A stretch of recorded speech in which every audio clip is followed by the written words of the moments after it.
কিভাবে মারলাম?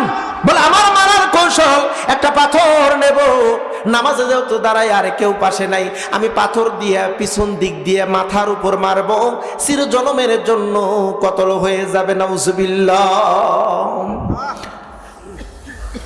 আল্লাহ পাক বলেন, ইউরিদুনা লিতুফিউ নূরাল্লাহি বিআফওয়াহিহিম আল্লাহু মুতিম্মু নূরিহি ওয়ালাউ কারিহাল কাফিরুন। ওরা যত চিন্তা ফিকির করে আল্লাহর নূর নিভায় দিতে, ফুৎকার দিয়ে নিভায় দেবে। ফুৎকার শব্দটিরও অর্থ আসছে 19টা। ওরা ফুৎকার দিয়ে নিভায় দিতে চাইবে, কলমের কালি দ্বারা লিখিত করে নিষিদ্ধ করতে চাইবে, অস্ত্রের দ্বারা এই জমিনতে ইসলামকে উৎখাত করার চেষ্টা করবেন। নবী, আমি আল্লাহ ওয়াদা দেই, আল্লাহু মুতিম্মু নূরিহি, যেই কায়দায় নিষিদ্ধ করবে ওই কায়দায় আমি আল্লাহ ইসলামকে বিজয়ী করব, ইসলামের আলো জ্বালাইব। কলমের কালি দ্বারা নিষিদ্ধ করেছিল, আমরা জানি, নিষিদ্ধ করতে পারল না। এ মুসলমান, অনেক কথা। আবু জাহেল বিশাল একটা পাথর নিলাম, এই পাথর লইয়া আল্লাহর নবীকে মারার জন্য হাঁটি হাঁটি পা পা করে, এক পাও দুই পাও, এক কদম দুই কদম করে অগ্রসর। পাথর মারবে, দেখবেন মানুষের এই যে চোখ, এই চোখের পলক মুহূর্তের ভিতরে ওঠে আর নামে। এই চোখের পলক আপনার কথা মতো চলবে না, ও ওর কথা মতো চলবে, ওর মতে ও চলবে। কথা বলেন না কা? আবু জাহেল পাথর মারবে, চোখের পলক বন্ধ হয়েছে, চোখের পলক খুলতে দেরি। হুজুর আমার একা, আবু জাহেলের চোখে পড়লো বিশাল এক বাঘ বিশ্ব নবীজির পিছনে দাঁড়ানো।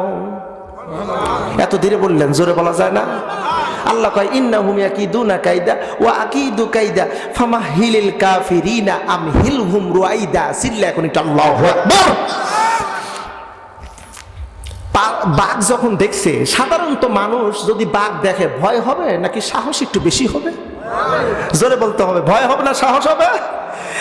আবু জাহেল পাথর ফেলে দিয়ে জোরে দৌড় দেয়, বলে আবু সুফিয়ান, আবু লাহাব, বাঘ বাঘ, বাঁচাও বাঁচাও। আবু সুফিয়ান আর আবু লাহাব পিছনের দিকে তাকায় দেখে আবু জাহেল দৌড়ে আসে। এই আবু জাহেল, কি বাঘ? কোন জায়গায় বাঘ? কিসের বাঘ? কই দেখলা বাঘ? আবু জাহেল কয়, পিছনে তাকায় দে, সত্যি তো রাসূলুল্লাহর পিছনে তো আর বাঘ দেখা যায় না। বাঘ তো আর দেখা যায় না, দেখা যাচ্ছে না। আবু জাহেল কয়, আমি কি ভুল দেখলাম নাকি? আবু সুফিয়ান একটু তিরস্কার করে বলতেছে, আবু জাহেল তুমি খালি ফাও ফাও কথা কও, মারিবা না এই কথা কও। মারিবার যা ঘুরে আসতে চাও আর ফোন দিয়ে আসতে চাও যে বাঘ দেখছি, বাঘ, মিথ্যা কথা। আবু জাহেল কয়, আমি তো দেখলাম বাঘ আর এখন নাই, ব্যাপার কি? একটু পরে আবু সুফিয়ান বলে, বুঝতে পারছি তুমি পারবে না, এই দায়িত্ব আরেকজনকে দেব। ওয়ালিদ ইবনে মুগিরা, তুমি পাথর নাও। ওয়ালিদ ইবনে মুগিরা পাথর নিল। পাথর নেওয়ার পর আবু জাহেলের কাছে এসে কয়, সত্যি কি তুমি বাঘ দেখছো? কলে, হ্যাঁ আমি দেখছি তো। কলে, তাহলে আমি যাবো না, তুমি তি যাও। পাথর আবু জাহেল আবার নিল। পাথর নিয়ে যখন এক কদম দুই কদম যায়, আর মনের ভিতরে একটা ভয়, বলুন তো কিসের ভয়? এক কদম দেয় আর মনের ভিতর উকি দেয় বাঘ, এক কদম যায় আর উকি দেয় বাঘ। এক পর্যায়ে বিশ্ব নবীর একদম নিকটে পাথর মারবে, চোখের পলক বন্ধ খুললো। একটু আগে যেই বাঘ দেখছিল দাঁড়ানো, এখন দেখে ওই বাঘ দাঁড়ানো নয়। আবু জাহেল বরাবর তার মুখটা হা করেছে। পুরো আবু জাহেল 2, 4, 5, 10টা ওর ভিতরে চলে যাবে, কোনো সমস্যা হবে না। এমন অবস্থা দেখে পাথর ফেলে দিয়ে দৌড় দিয়ে এসে বলে, আবু সুফিয়ান, আবু লাহাব, অমুকের নেতারা, মোহাম্মদ বিন আব্দুল্লাহর পিছনে আমি বাঘ দেখেছি।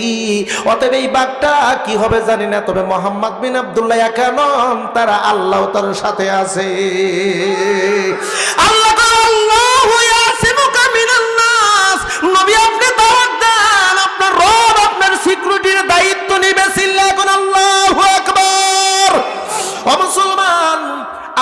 বলতেছে ভাইজান বলতে গেলে সারা রাত পার হয়ে যাবে। হুজুর সময় দীর্ঘ সময়ে কালেমার দাওয়াত দিলেন 13 বছর। জোরে বলুন কয় বছর? একটু জোরে সোরে বলতে হবে, কয় বছর? 13টা বছর দাওয়াত দিয়েছেন। 13 বছরের দাওয়াতে আমার নবীজির উপরে অনেক ঝড় চলে গেল। বিশ্ব নবীজির একটা বছর গেছে, যেই বছরটাকে ঐতিহাসিকগণ বলেন আমল হুজুন, হুজুরের কষ্টের বছর। খাদিজাতুল কুবরা রাদিয়াল্লাহু তাআলা আনহা ইন্তেকাল করলেন, আবু তালিব ইন্তেকাল করলো, রাসূল আমার তায়েফে গেলেন। তায়েফের মানুষেরা হুজুরকে মারলো। হুজুরের ওই সময়টা ছিল আমল হুজুন। আল্লাহ পাক মেরাজে নিয়ে গেলেন, মেরাজ থেকে আসলেন। মেরাজ থেকে আসার পর এবার সাহাবায়ে কেরামদের এই মক্কার জমিনে থাকা খুব কষ্টকর।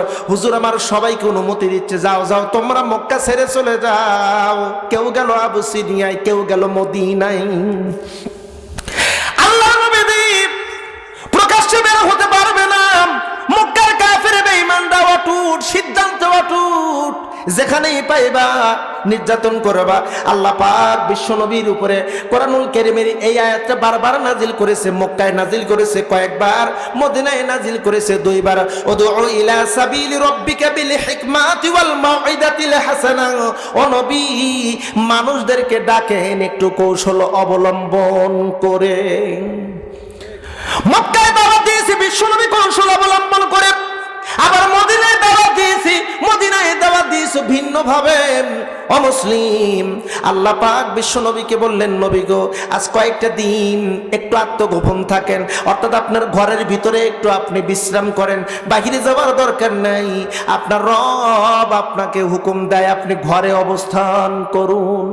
সূরা আনকাবুত খুলে দেখুন, সূরা আনকাবুত, সেখানে সুন্দরভাবে উল্লেখিত আছে।